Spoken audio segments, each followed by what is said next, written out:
this by this point I was actually sweating because I was like, how are they gonna, like, they have to manage these tires. They've all been told, Alonso especially was told, stay off the curbs. Off the track, he chats too much. His mouth is too big. He says a lot of stuff, and I'm not here for it. I agree. His mouth runs wild.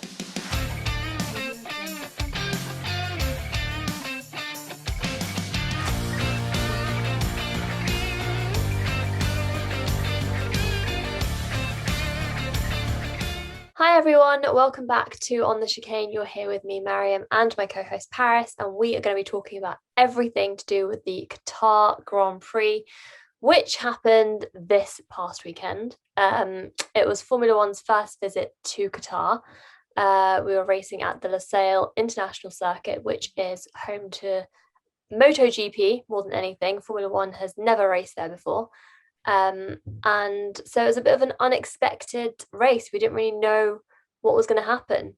And I think fortunately for most people, considering how late in the season it is, I think fortunately it turned out to be less chaotic than we were expecting. It was quite a smooth weekend for most people. So yeah, I think it was quite good. It was quite an easy weekend, really. Yeah, I think overall it was just like you said, like unexpectedly smooth.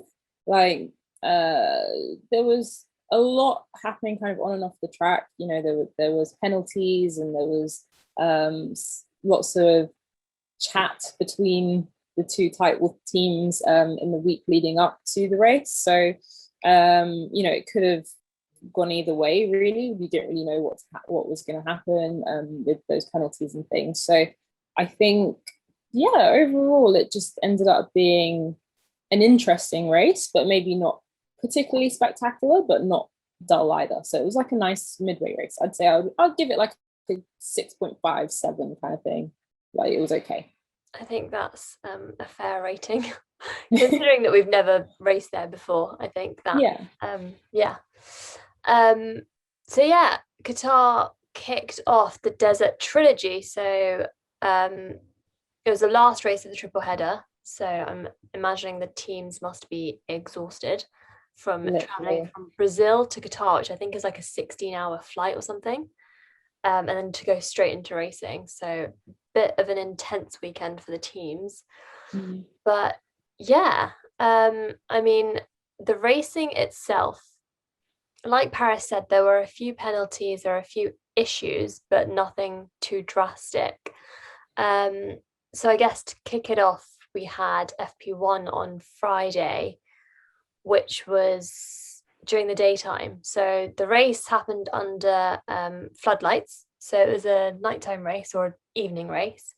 Um, so the conditions for FP1 and FP3 were not like race conditions. However, FP2 and quali were more like race settings. So yeah, I think FP1 was more kind of everyone just getting to grips with the track and just trying to understand how to navigate it.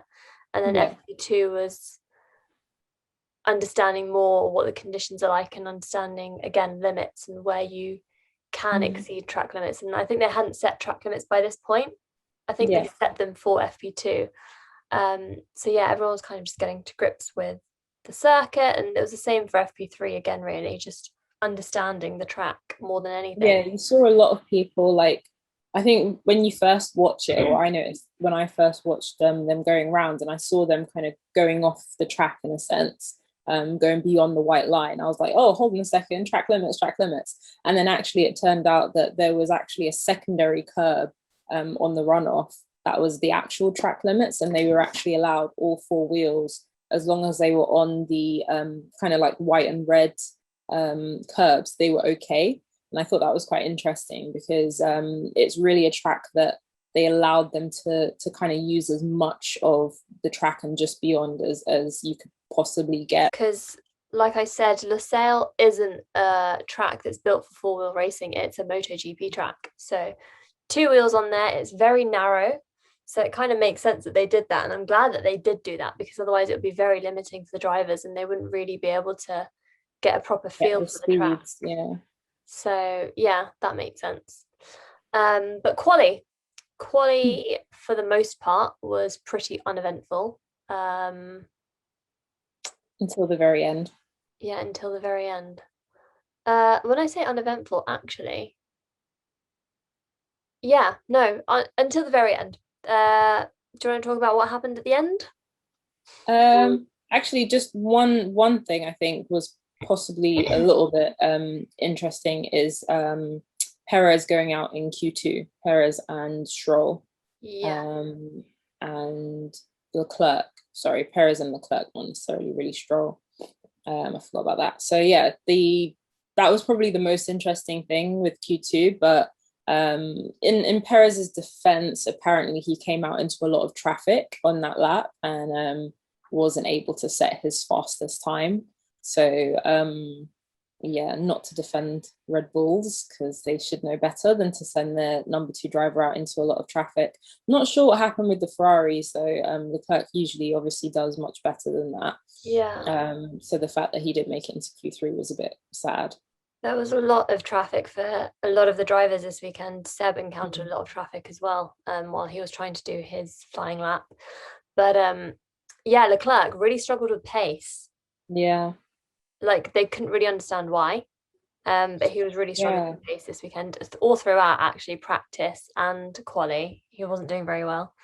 Because Um, there was a moment where he was like, I don't know why, didn't he? He was literally saying on the radio like, I don't know what's happening. yeah, And I think Ferrari need to get a hold of that because with everything, how well they've been performing compared to McLaren, it only takes one or two races for them to kind of lose that position in the constructors. And then if Norris and Ricardo kind of pull it back as well, they could easily switch back. I mean they won't, but whatever.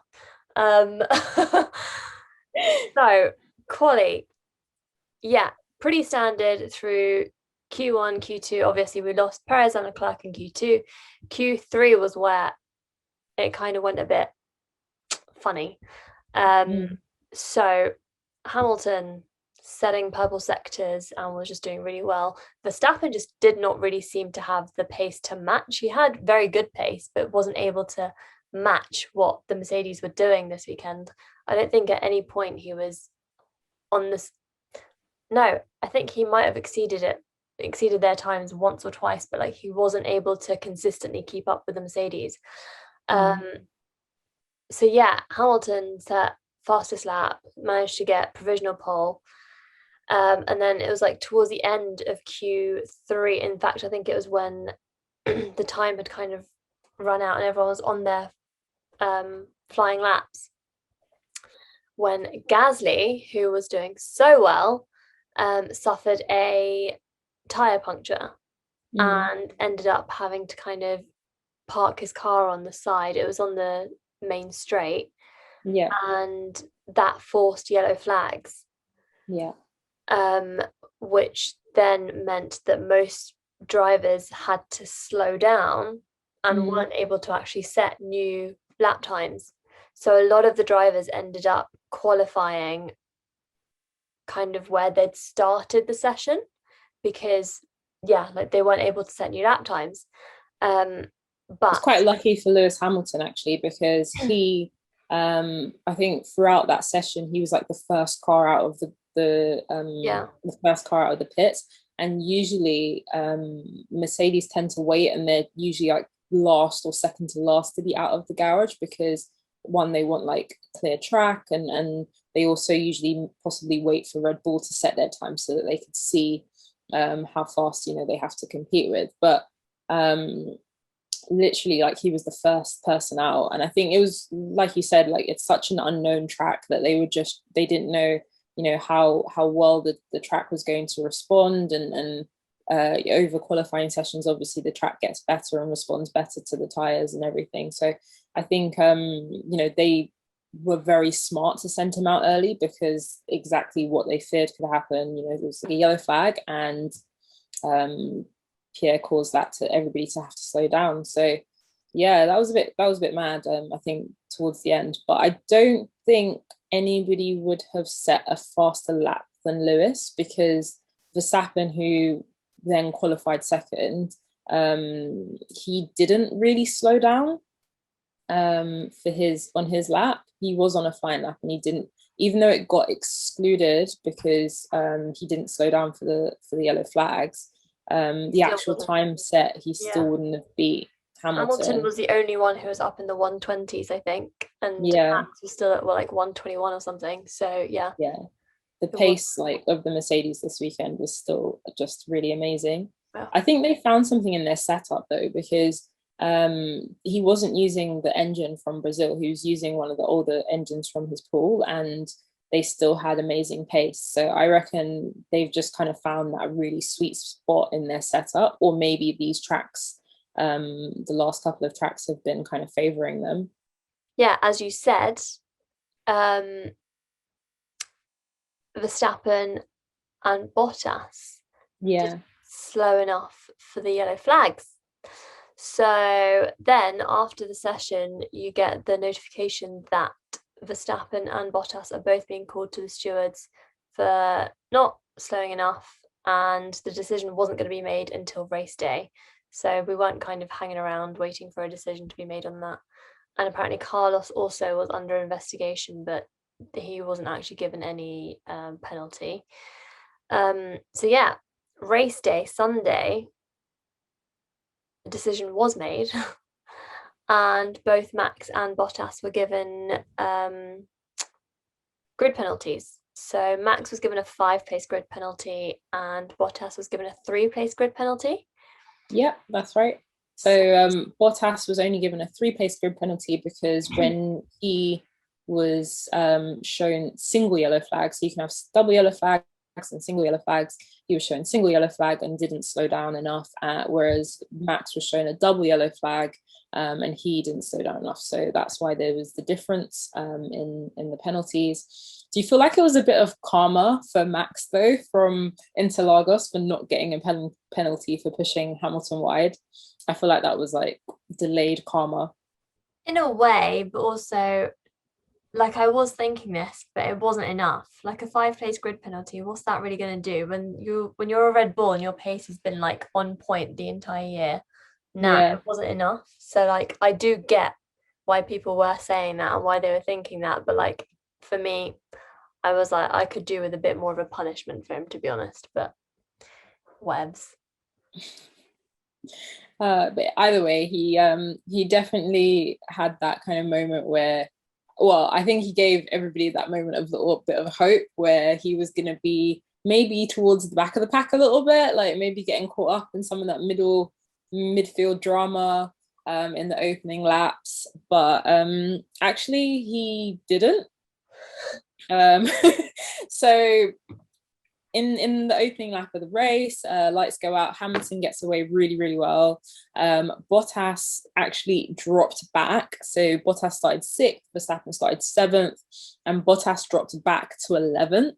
And Verstappen actually like gained positions, and I think he made it up to fourth from seventh. So he gained 3 positions. Perez also made a little bit of like a good start. He kind of gained positions into the points, but I think during the race he had a lot of like pit stops and stuff, and he kept like overtaking a whole bunch of people and then ending up like right back where he started, which I thought was quite funny, to be honest. The pit stops I think this weekend were quite difficult to manage because of how close everyone was along the grid. Mm. The only people that had really clear like track positions were Max and Lewis. So Yeah. yeah, timing for pit stops was quite difficult, I noticed. Mm.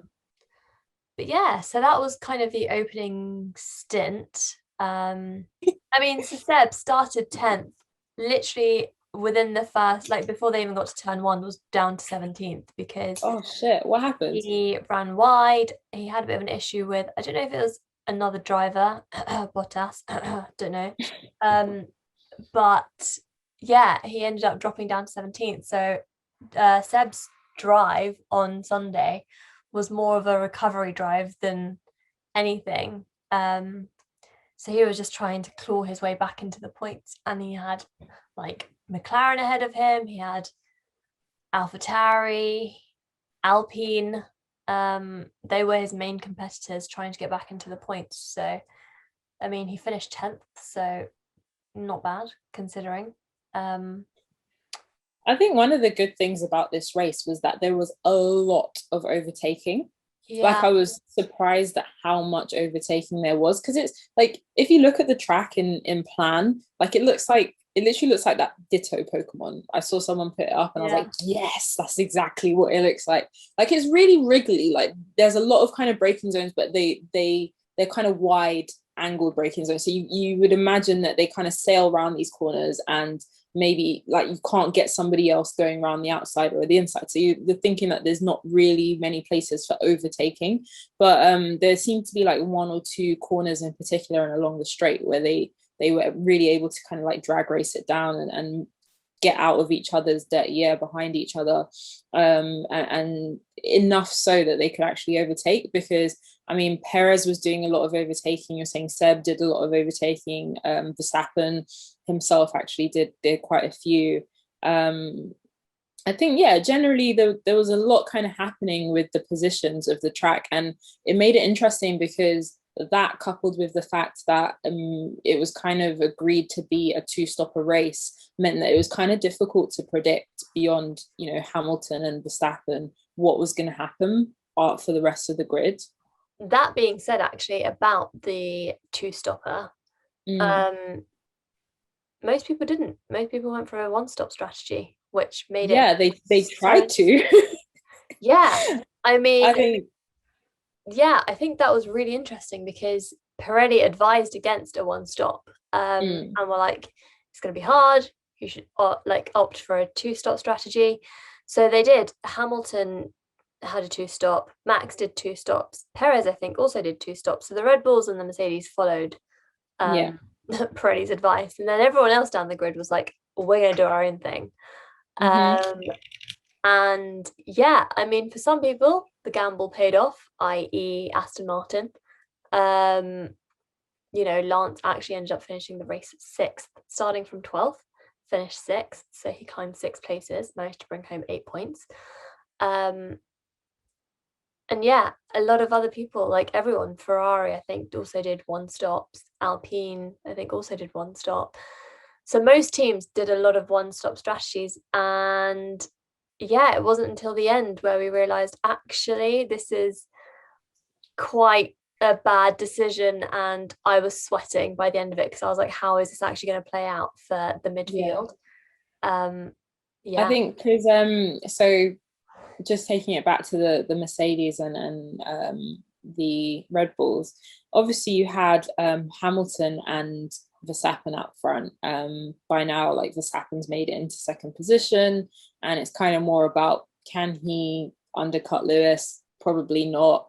Okay, well, how do the second they cars like tried, come didn't into they? this? They did try. I think they tried, but like every single time they pitted, Mercedes just pitted like a lap later. So Mercedes didn't ever lose any time to Yeah. them.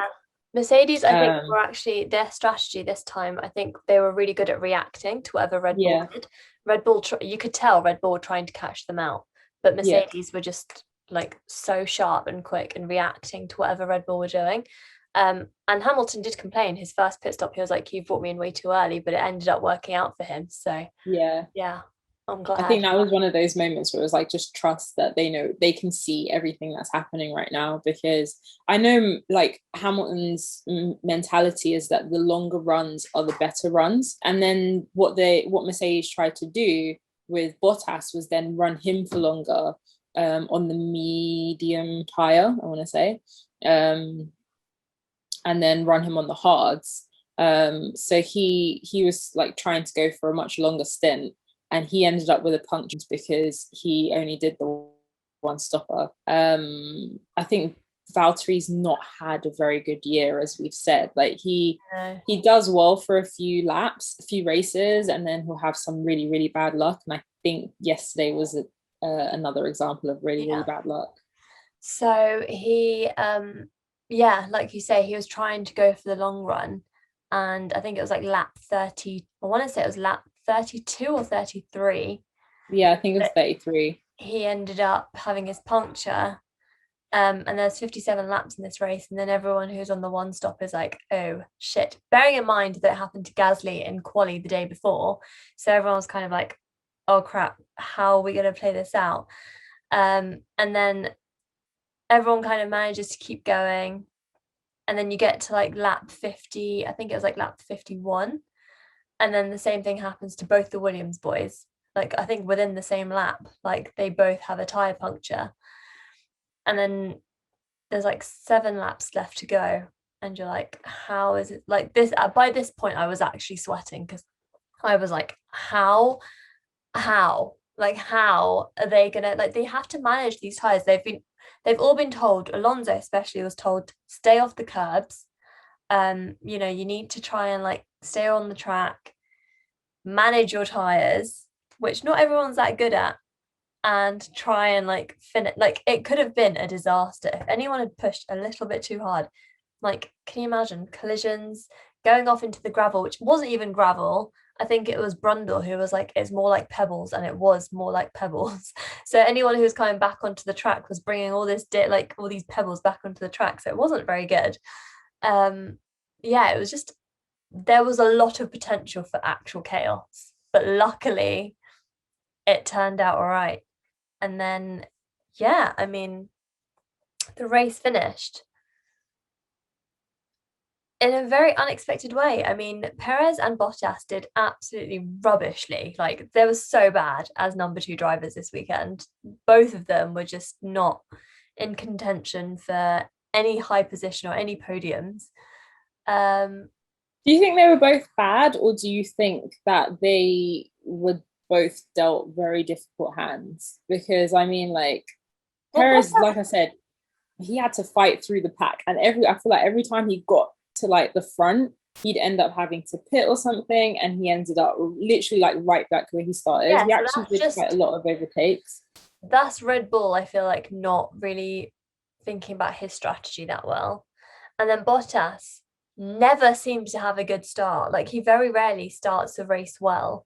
And again, it was his own like problem again this weekend. Like, he could have had a good start and fended off the balls. He was like, what, sixth? So yeah, so he had Verstappen behind him. All he had to do was fend off Max, and he couldn't even do that. So I mean, I say that like it's something new. Like, Bottas has never been able to fend off Max. So yeah, I mean, I don't know.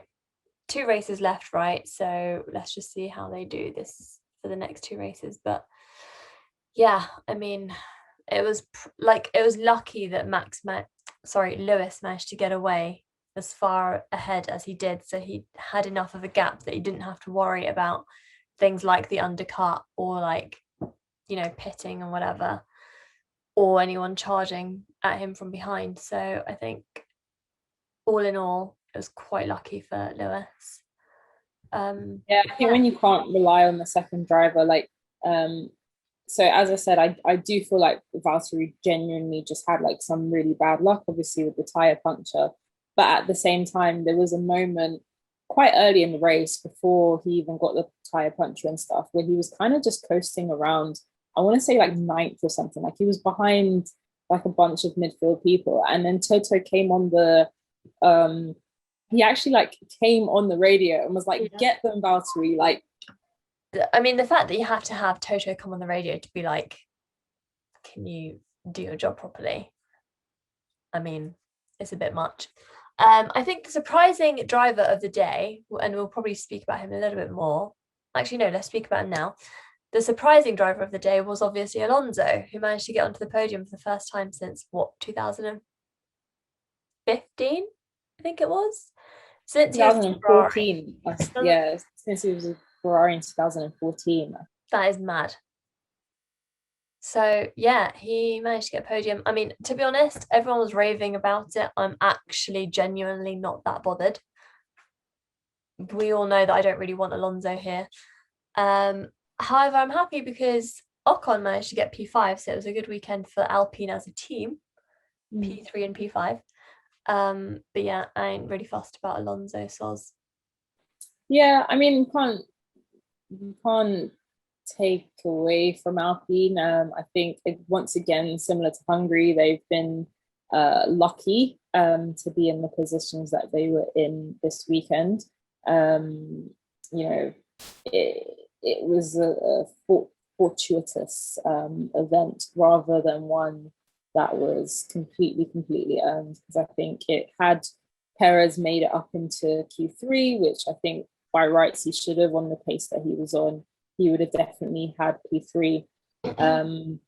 Bottas, like I said, I don't know whether or not he would have been able to hold P3 since this guy cannot friggin' defend for nothing anymore. I don't know, never has been able to. But yeah, I think those two being unlucky and then the Ferrari lacking pace this weekend led to the Alpine being much higher than they would have been.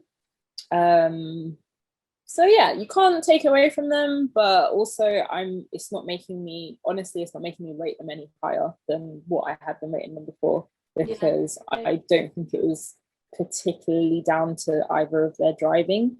And we know that Alonso is a great driver, but as a package, Alpine and Alonso is not like the most amazing package there is at the moment. So I don't know. I'm not super fast. I understand if you are an Alonso fan and you take the wins while you can take them. Yeah. Who else do we want to talk about? I mean, I feel like we've been singing Gasly's praises a bit too much because he didn't actually end up having a good weekend this weekend. Maybe I've jinxed him, and if I have, then Pierre, my love, I'm so sorry. I didn't mean it. Forgive me. Hopefully you'll be back stronger in Saudi. Because yeah, I mean, this weekend, after saying for so long how consistent he's been, but again, it wasn't his fault. So, you know. And Yuki as well, who's just annoying.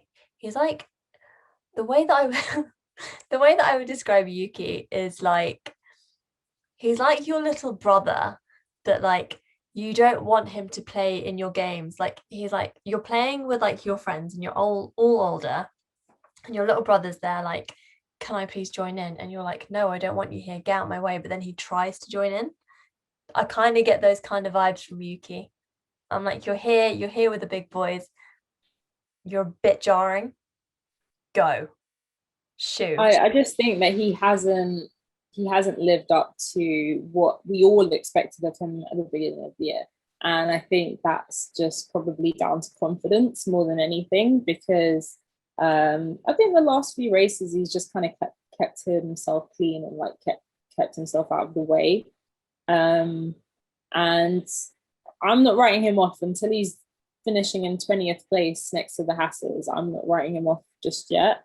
I just think next year is going to be a much better year from after he's not a rookie anymore and he doesn't have that narrative around him. I think things will get a bit easier for him.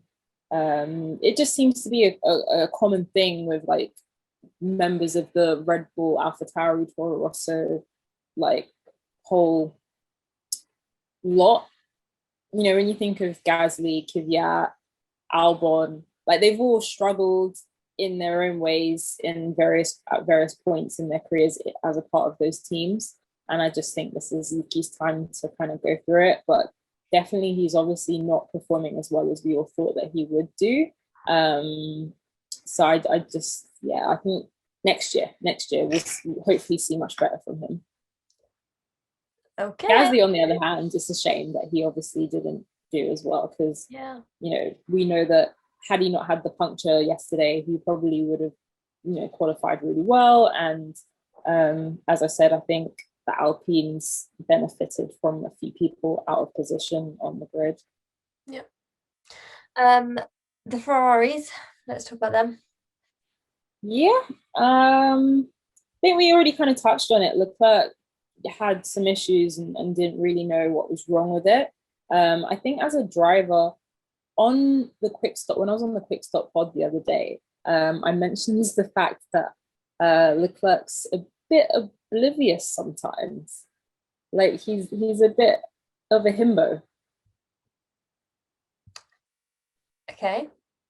So I think it's quite interesting that perhaps he's not necessarily in tune with his car and not able to identify the areas where he's not in tune with the car.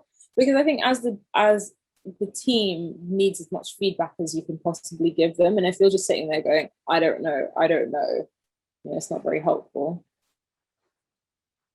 Okay. Sorry, not to shit on Leclerc too much. Don't crucify me, Leclerc fans. I know you guys want to come for me when I say anything bad about him. We know that he's a good driver. It's not anything to do with him being a bad driver. Him and Sainz are great together. I say this a lot. They both finished. Leclerc and Sainz both finished ahead of Norris, who was the only McLaren in the points. So, you can't shit on them too much because like Leclerc managed to save whatever was happening. And yeah, they finished seventh and eighth. So I'm happy. As long as they're ahead of the As long as they're ahead of the McLarens. Yeah, exactly. I mean, to be fair, then we can then shit on Ricardo a little bit. Go on then. Dude. That's all I can say. Say it in a language that Aussie can understand. Dude, what's happening, man? No, don't. I'm editing that shit out. That was the terrible. No, I don't know. He had that little peak, like just after the summer break. He was like coming up, and then now it's like going down again. Yep. Where did he finish? He finished like 12th. Yeah. What is that? 12th. Yeah, ahead of Tsunoda and behind Gasly. Yep, and behind Vettel as well. Yeah, so there was a bit of a battle going on between Seb and Danny on track. But Seb, expert 4-time world champion, managed to fend him off. Yeah, so yeah. Well, what did Lance Stroll do? Finished 6th. That's pretty high. Yeah, exactly. That's what I'm saying. That's ahead of both Ferraris. How did he do that? He was just really good at managing his pace this weekend. Like, honestly, generally throughout the weekend, and even in practice and like quali, not so much because he finished 12th. But his pace was just really good. He was just good at managing the track, and he said that he found the track was fun. So yeah, he did really well, to be honest. And yeah, Seb again for a recovery drive after being knocked down to 17th on the opening lap, managing to bring yourself back up to 10th and finish within the points. I think that's pretty impressive for a team where like the pace isn't that strong and your car's not that great. I think they did really well. Yeah, definitely. The Aston Martins looked like they did really, really well yesterday. I think that is pretty good showing from Lance Stroll. Yeah, again, like I do still feel like I think it's the same similar kind of thing. I do still feel like the Ferraris and at least one of the McLarens since Ricardo. Ricardo hasn't finished in the points for like the last 3 races. Like he's going down. Ricardo, I'm expecting better of you, honestly, next year. Yeah, I think that Stroll and Vettel maybe, or not Vettel because he's been doing okay, but Stroll was maybe a bit lucky. But at the same time, kudos to him, to the Astons and the Alpines for kind of taking the wins where you can.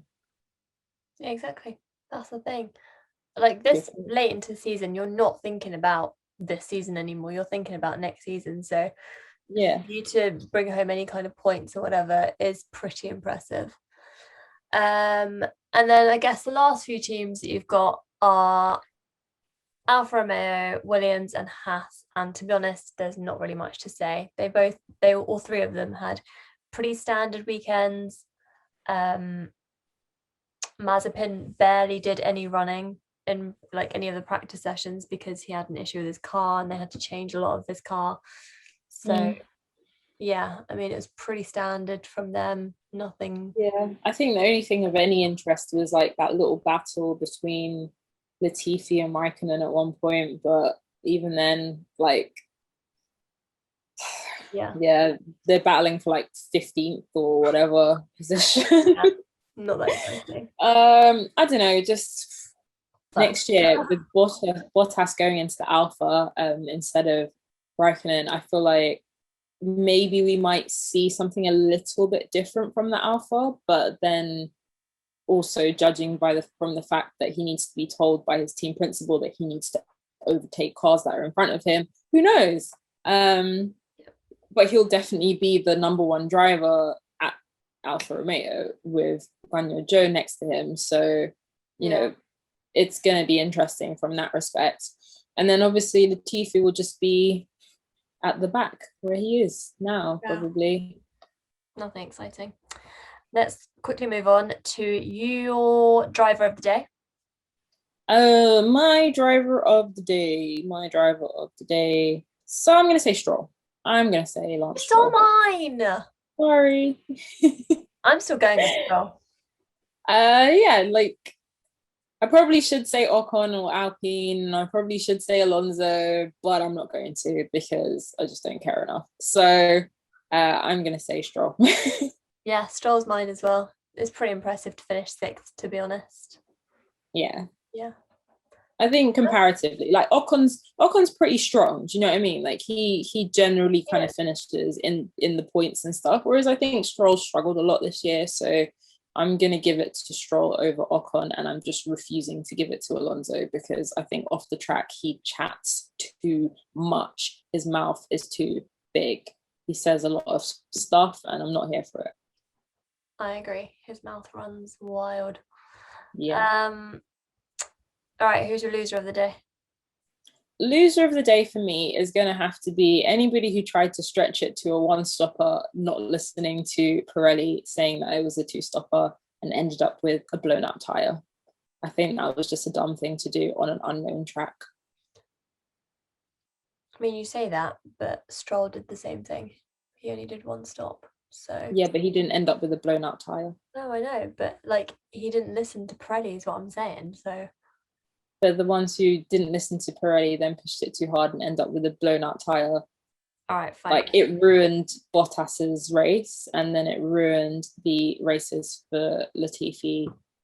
So I think that kind of makes it worse than just like managing to manage your tires for however many laps. Yeah.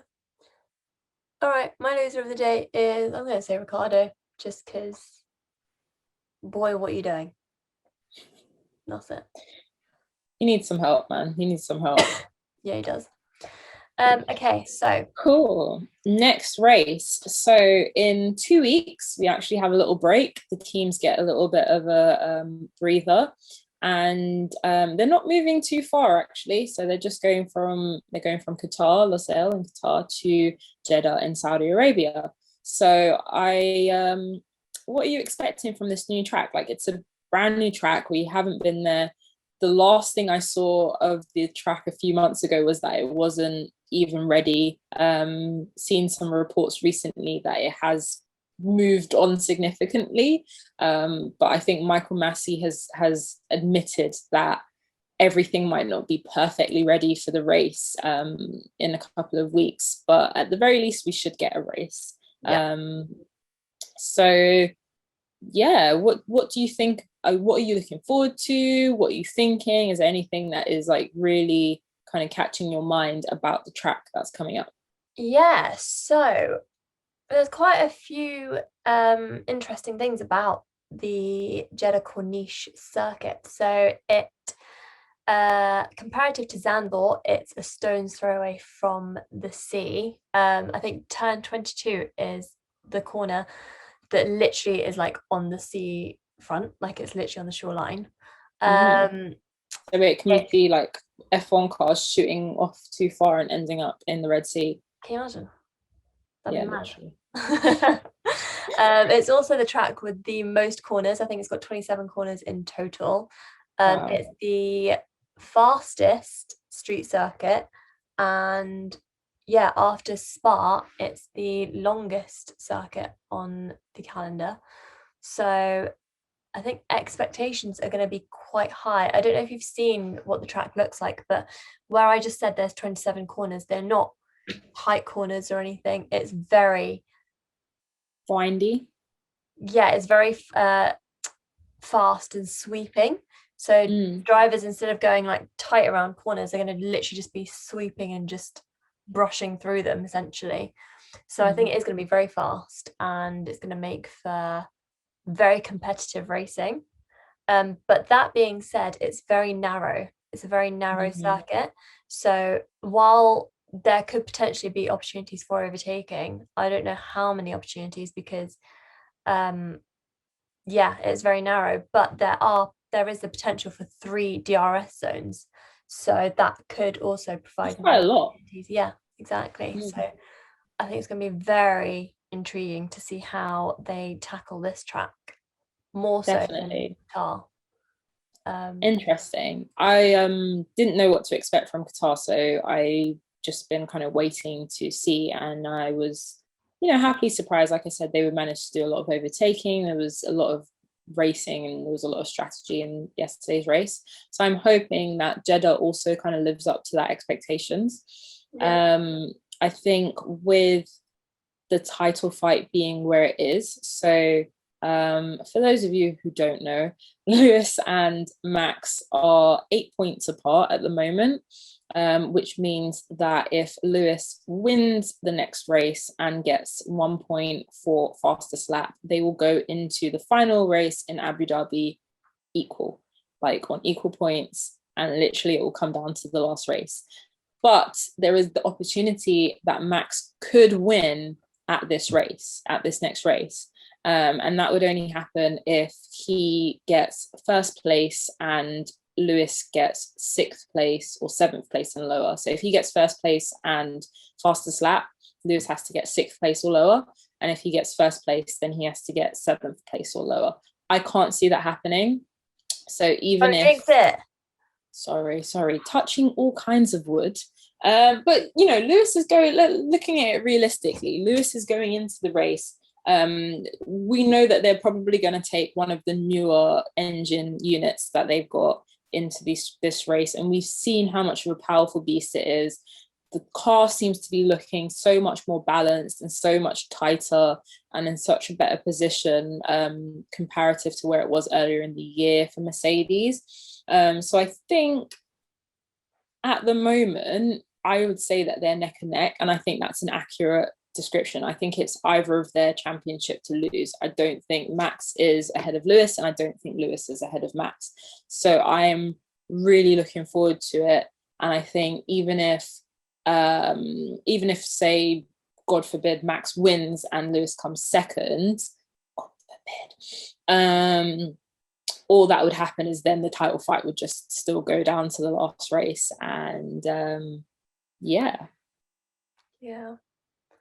I mean, to be honest, for some reason, and I do this a lot in different areas of my life, but I have a feel like, I don't know why. No, it's not a feeling. I'm just worried that someone else will jeopardize Lewis's race. Yeah. For I some mean, as reason. well, there's been a lot of penalties and stuff recently, and Yeah. I think we've just been lucky as an audience to that neither penalty even, like, I wouldn't have even really wanted Max to like lose out with the penalty yesterday, because as much as I would, like, I would love if he got sent to the back of the grid. But what I really, really hate is that people who support Red Bull and support Max then just think that the only reason Lewis is winning is because Max is getting penalties, and not because of the amazing drives that Lewis has been doing Yeah. throughout the year.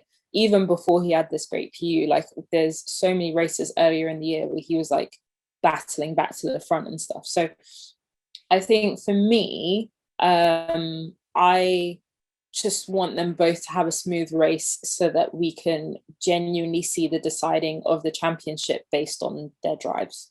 Yeah. That's it. That's what I'd like. Yeah, me too. But I guess we won't know until it actually comes down to it, will we? So let's wait and see what happens in Saudi Arabia. Yeah. So that being said, let us know your opinions on the Qatar Grand Prix. Do you want to go back to Losail? Because we apparently are not going back to Losail in 2023. We'll be going back to a new circuit. But let us know what you think. And as usual, you can find us on Instagram and Twitter at On the Chicane. And yeah, we're very active, especially on our Twitter. So find us on there. And we will catch you in 2 weeks for the Saudi Arabia Grand Prix race recap. Bye. Thanks.